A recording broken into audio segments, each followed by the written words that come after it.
Welcome to Easy Eats. My name is Chef Yves Dechaine, and today we're in the Greener Villages Learning Kitchen with Kimberley Auciello from the Kidney Foundation. Welcome, Kimberley. Thank you for having me.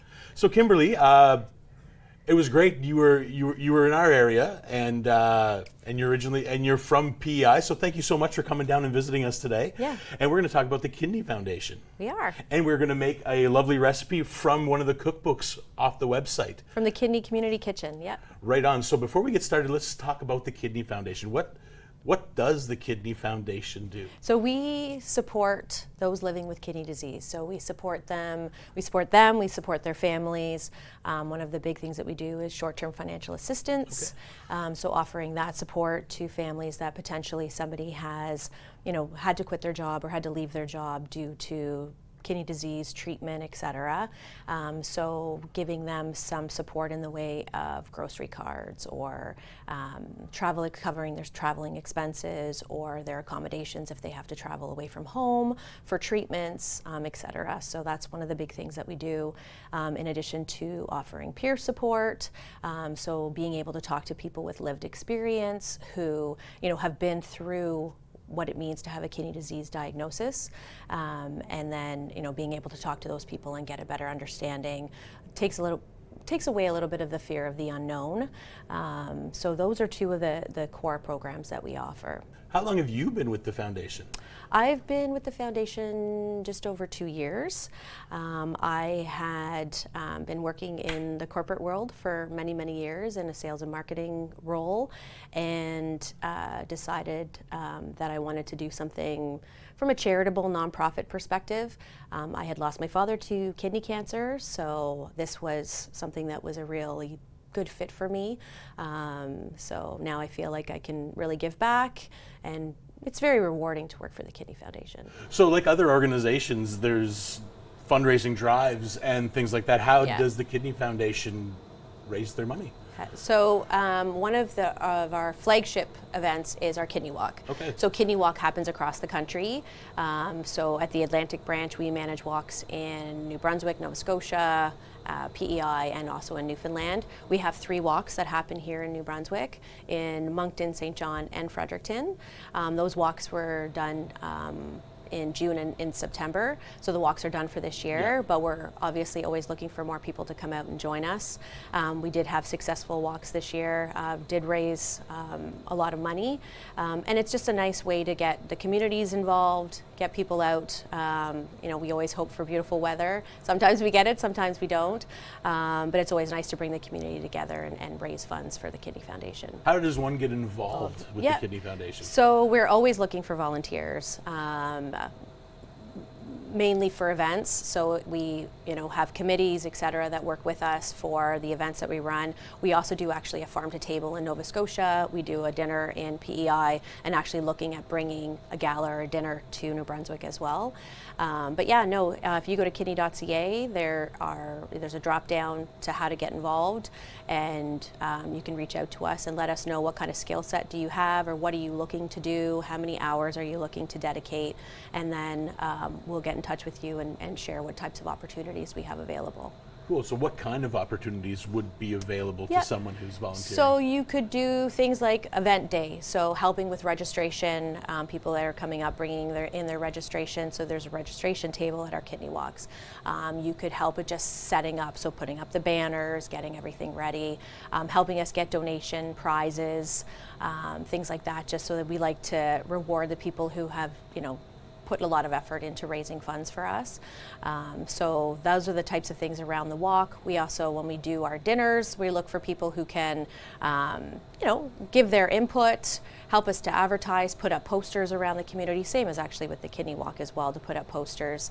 So there's a number of different opportunities. And then if there are like a skill set that somebody has, if they come with creative design and they'd like to design a poster for us, or which we've had people do in the past, or anything that you could bring, we're open to different suggestions as well, of the skill set that people could bring to us, and ideas that they want to bring to us. Well, that's fantastic, because here at the Greener Village, like you guys, we're looking for volunteers. Our volunteers are more hands-on on the ground, so it's neat to see organizations, especially national organizations, how you can fit in and how you can help is really, really important. And the money, like you said, goes to help support the individual as they're rolling through, right? Yeah, yeah. So with that short-term financial assistance, with the peer support, so those are the types of things that we then offer with the funds that have been raised. Some of the funds raised also go to research. The Kidney Foundation plays a very large role in finding a cure. That is our mission and vision, is to try to find a cure for kidney disease. So we were recently looking at your website, and I think it's great. There's so many different ideas and so many things like that. Can you tell us a little bit about that website and what it has to offer? Sure. Yeah. No. That is our core of where you would go to find information about the Kidney Foundation, which can then potentially steer you in the right direction to find further information. So it includes information on our events. It includes information about all of our board members, each of the staff. You can see all the staff in each of the offices if you needed to reach out to somebody. It has information about all of our programs and services. A little bit more information too about our involvement with transplant and organ donation. So it just has a plethora of information there that you can scroll through, and it's a really easy to navigate, easy to use website. We're actually in the process of revamping and revitalizing the site as well, so it'll be even better than it is today. Let's talk about kidney disease itself. Just an overview. What's the leading cause of kidney disease, and what can cause your kidneys to fail on you? So diabetes and high blood pressure are the two main causes. There's also just genetics, age, being a little overweight or being overweight can definitely have an impact on it. But the two leading causes are diabetes and high blood pressure. So lifestyle changes and things like that, diet definitely help you kind of manage these types of things. Absolutely, right? And that's why there was a grant or funding that was used to create the Kidney Community Kitchen, which is insurmountable a number of recipes that are low sodium, low potassium, etc. So they're perfect for a renal diet, and all the recipes on that site are dietitian approved. Okay. So people living with kidney disease can feel very confident that when they take a recipe from there, that it will potentially meet their dietary needs. Now, each person's a little bit different. So if it's really, you have to have really low sodium, or you really have to have certain elements really low, you still need to be cognizant of the ingredients in each of those recipes. But all of those recipes try to meet the average renal diet. Well, that's fantastic. Yeah. And these recipes, are they created by dietitians and chefs? Or can someone kind of say, I've got a good idea for this, or I've been eating this so long, can they submit a recipe to you as well? Yeah, and that's the great thing, and I think that puts the community into Kidney Community Kitchen, is that the community can get involved. So if you do have a good idea, you have a great recipe, you can submit that. It gets dietitian approved, and as long as everything follows the guidelines, it will then get uploaded and put onto the site. What is kind of a renal diet? Yeah, and it's kind of a very big question, in that depending on where someone's at in the stages of their kidney disease, what their blood work is indicating, et cetera, it will vary from person to person. Ultimately, we want a lot of whole foods, we want a lot of veggies and fruits. We want something that's low in sodium, often low in potassium. So there's just different elements that people need to be very aware of when they are living with kidney disease. So the best thing is to just consult your doctor, 100%. Speak with a dietitian, make sure that you're doing what you need to do, and then everything will be, should work out well for you. Exactly. Yeah, I would always refer to your doctor of just making sure of things that they're telling you to potentially eat more or less of.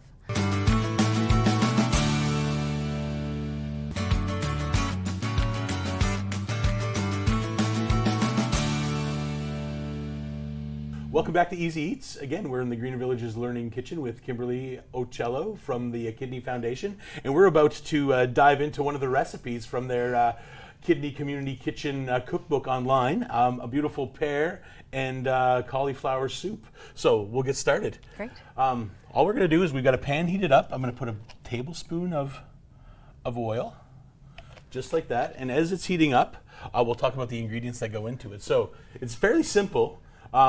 recipe, we've got onions and carrot, which is always the base of any soup. And then we've got our cauliflower, we've got some Bartlett pears, and we've got a couple of apples. So pears and apples go together. Sometimes pear doesn't have that sweetness that you're looking for, so that apple will bring that sweet Flavor edge out. to it. Yeah. And then we're going to use a low sodium vegetable stock or a low sodium chicken stock if you have it. And if you don't, well, then water works just as well. And then we've got some seasonings here. We've got a little bit of apple cider vinegar, some cloves, some ginger, and a little bit of thyme. All right, so it's really simple. It's a very simple soup to start. First thing we're going to do is we're going to saute all our vegetables. So what I always do is I start off with my onions, and I just kind of lightly mix them around until they get nice and fragrant. Now, you don't have to worry about the way we're cutting these, because what we're going to do is we're going to puree it. Okay. So once you puree, then all the work that you made cutting your vegetables is gone to naught. But again, if you, like I tell a lot of my students, if you want to practice your knife skills, now's a good time. And then no one sees the aftermath because you blend it all up. Yeah. So once these are starting to smell really nice, then we're going to start adding our other things. So like our carrots, and add our cauliflower to it just like that. So measurements: 1 head of cauliflower, 1 carrot, and 1 onion diced. Do all that, and then we're going to add 3 apples. It doesn't matter what apples you use, as long as they're the ones that are in your fridge or the ones that are on sale. And then we're going to add our Bartlett pears. So the recipe says Bartlett pears. Bartlett pears are the ones that are the most common that you can find at the grocery store, the most approachable. And I think they're a little bit softer and a little bit sweeter than, say, a Bosch. Okay. So, but again, it really doesn't matter. If you've got pears, then you use what you've got. Use what you got. Yeah. If you don't have pears and you just have apples, then go right ahead. Okay. So have you always been a cook? You've always enjoyed cooking? Has it been a passion? It always is. It's kind of one of those funny things where you start off when you're younger, and I like being in the kitchen, and I like following my grandmothers around and learning how to cook that way. And then when Mom was cooking, and one day I said, I can do that. Yeah. And then, well, and my mom let me, and then next thing you know, I was making supper most of the time. Okay. But it wasn't something that I wanted to throw myself into. It was something that I did because I enjoyed the rush. And when I started working as a dishwasher in kitchens, and it kind of developed from there. Yeah. And it got to a point where I needed to know more, so I went to school. And then now here I am. Here you are. Showing you how to make this lovely soup.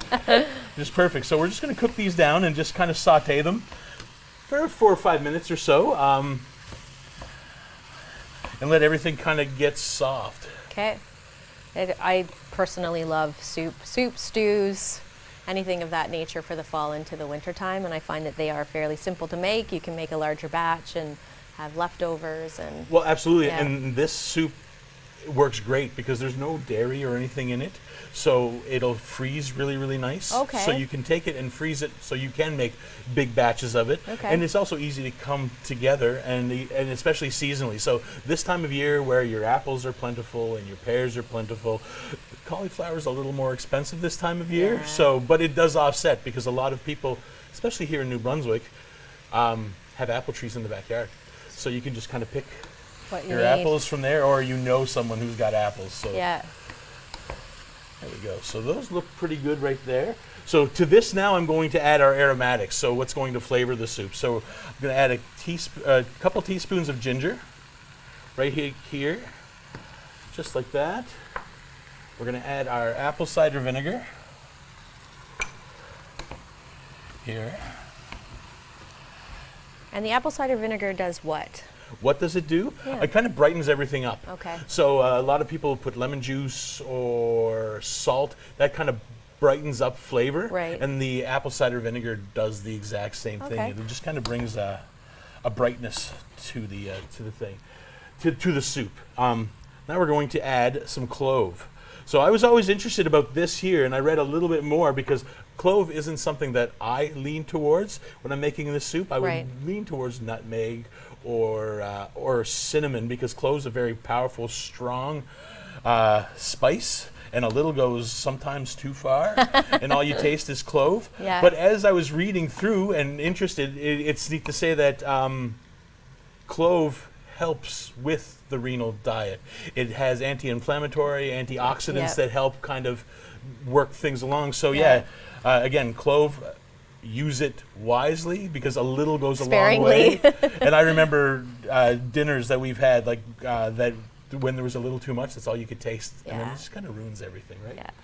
And then we're going to be adding a 1/4 cup of honey. Again, this is going to help with the sweetness, even though there's a lot of apples, but it'll mellow out the sweetness and round the sweetness out. And this honey comes from our hives here at the Greener Village. Oh, wow. So there we go. And I think honey has some antioxidant properties as well. Well, honey is the perfect food. It never goes bad. It's an antiseptic. In ancient times, when Greeks went to war and say they got sliced by a sword or anything like that, that's what they would do. They would just smear honey on the wound, and it would keep anything from coming out, and it would prevent anything from getting into the wound. So yeah.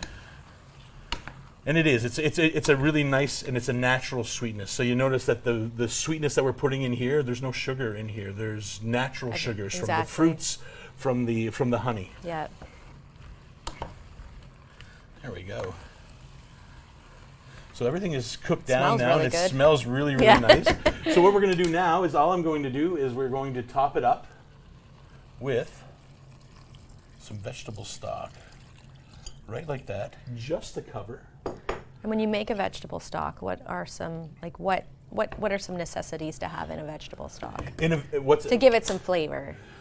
You use kitchen scraps. So instead of saying what should you put in, I'll tell you what you should avoid. Okay. So you avoid anything that's kind of cauliflower, for example, isn't something that you would want in your vegetable stock. Okay. Anything that has that kind of pungent, like cabbage type family, anything that's pungent that'll overpower. Things that work really, really well in the stock are pepper scraps. Any kind of celery, carrot scraps, onion scraps. Avoid peelings.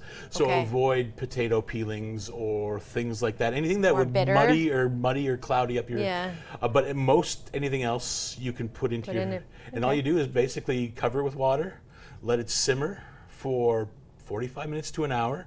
Strain it out, and then you have your lovely stock. Okay. And then that as well you can put into, what I do is I put it into ice cube trays or into small containers, and I toss them into the freezer. And then if I need a little bump or something like that, it's a concentrated cube that you can just add to a soup. Nice. Or even better, when you have kids and the soup is too hot, but you don't want to dilute it, well, I'll pop out a little square and I'll pop it right into the soup. And it'll dilute out, and then that way they're still getting a good soup without the watery mess. That's a really good idea.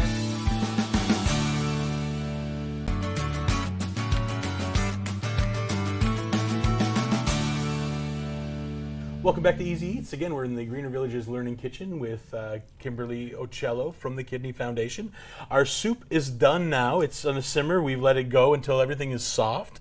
And now all we need to do is blend it. So we have an immersion blender, but if you don't have an immersion blender, you just kind of be careful, put it into your blender and blend it up. But these lovely tools, which are not as expensive as they used to be, so you can pick one up for $20. Super easy. All we're going to do is we're going to blend it. So the idea is you put it in, you press the wand, then you just stir it like you would a spoon.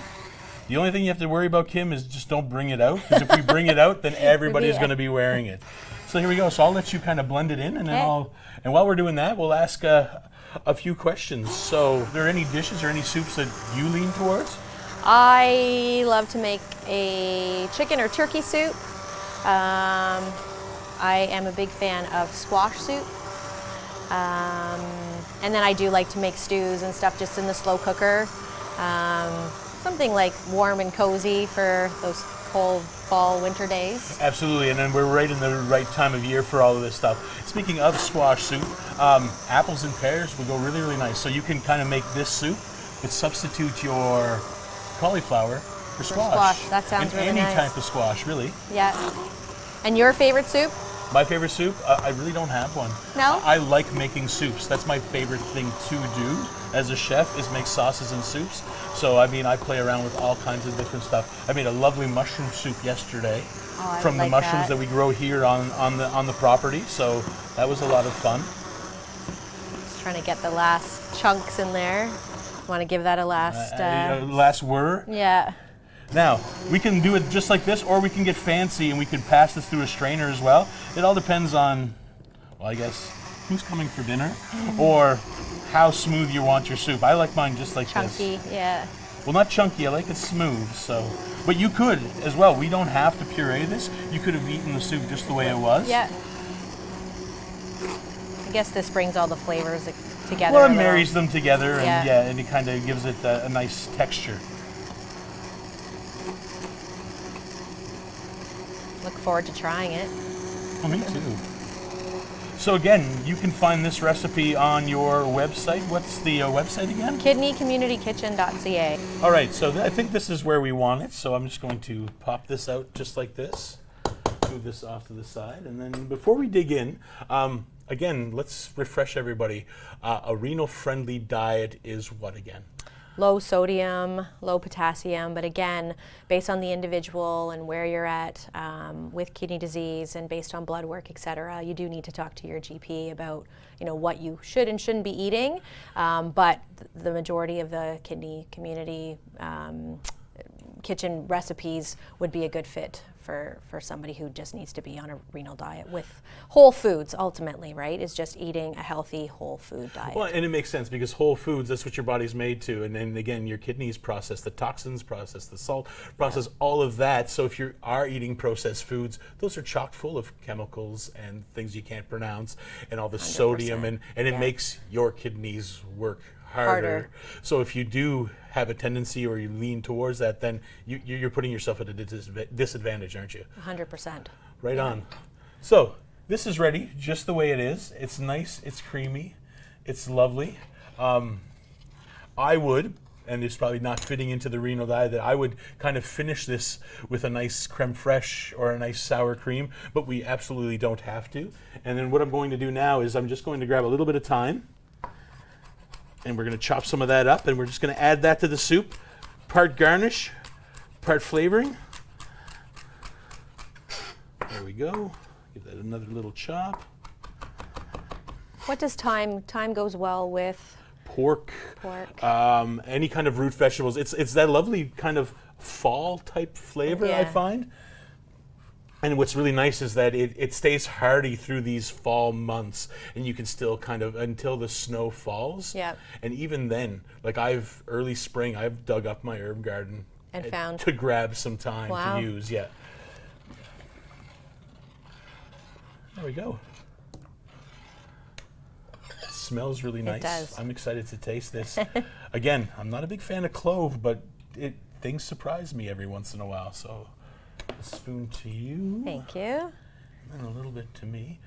Kimberly, I'd really like to thank you today for coming in with the Kidney Foundation, telling us a little bit more what you do to support individuals who are fighting this disease, for families who are experiencing all of this and that need that helping hand. So again, refresh us on how you can become a volunteer. So go to kidney.ca. And there you can find all the information on how to get involved, information about our events, so Kidney Walk, etc. So that's your main source of information. So again, it's kidney.ca. We're pretty much done here. All we have left to do is taste this lovely soup. This smells really, really nice. Yeah. And then here we go. Try it out. Let me know what you think. It really is nice. It is nice. It's nice. It's sweet. Yeah. And that clove does work nice. I was worried there would be too much. Yeah. But no, the recipe works out great. It's really perfect. Good. Yeah. Really Thank good. you so much for joining me. Thank you so much today. for having me.